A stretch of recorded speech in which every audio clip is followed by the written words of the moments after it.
But a really good example of what we're trying to do differently is you look at the empty container park, and you as a transport company, you're dropping off an empty to be returned or picking up an empty. Yep. What's that? A 10, 15 minute, hopefully turnaround time with the truck or a physical act occurring.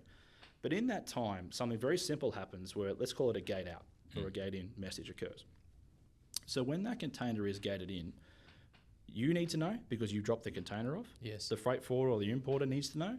The container park needs to know. The shipping line needs to know. And there's a couple of other people like the port sometimes need to know on an aggregation level. Yep. But the interesting part there is you all need to know in very different ways.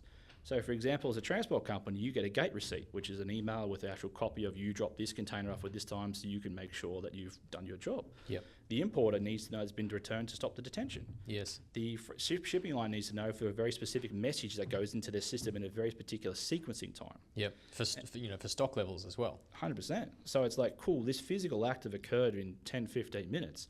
I now need to tell 5 different parties in 5 different ways how that act has occurred. Yep.